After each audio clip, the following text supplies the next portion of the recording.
Housujen lahkeet ja hameiden helmat voi päärmätä huolitella eri tavoin. Tässä on esimerkiksi farkkuhame, jonka helmassa on kaksitaitteinen päärme ja ommel näkyy tuotteen ulkopuolelle.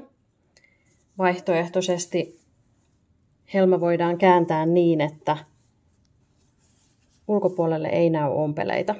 Tässä on hame, jonka vuori on käännetty kaksitaitteisella päärmeellä. Toimii tässä ihan hyvin.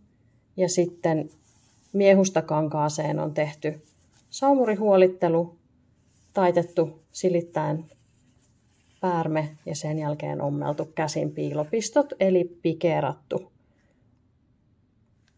päärme kiinni. Ja pistot eivät näy lainkaan tuotteen ulkopuolelle. Ja mä näytän nyt, miten tällainen pikeeraus tehdään. Tässä on tuote, jonka reuna on huoliteltu saumuriompeleella. Ja sitten tähän on silitetty päärmetaite. Ja käännetään tuote niin, että toi taite jää taakse ja saumuroitu reuna ylös. Ja ommellaan ne piilopistot tähän tästä katsottuna etureunaan.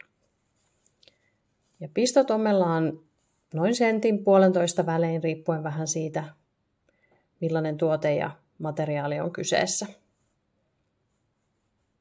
Ja aloitetaan niin, että kierretään lanka tuolta yläkautta, jotta se muodostaa luupin. Otetaan miehusta kappaleesta yksi lanka ja tuolta takaa saumavaroista muutama lanka.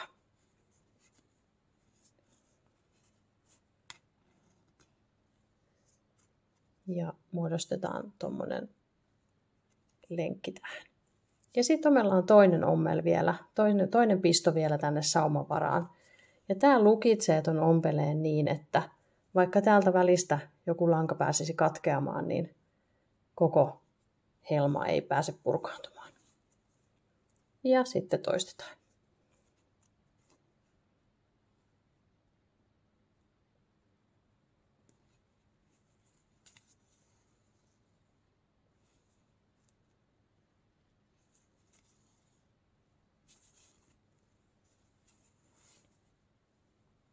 Eli lenkki,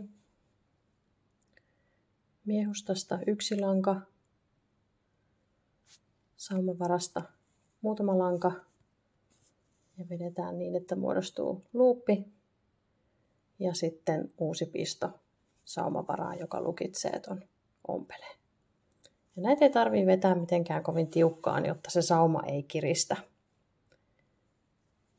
Ja oikealla puolella ei näy mitään pistoja. Ja tämän kun silittää vielä, niin tästä ei ollenkaan huomaa, että siellä on pistoja takapuolella. Nurjalta puolelta löytyy saumuroitu ommel ja täällä sisällä piilossa on ne piilopistot eli pikeeraus.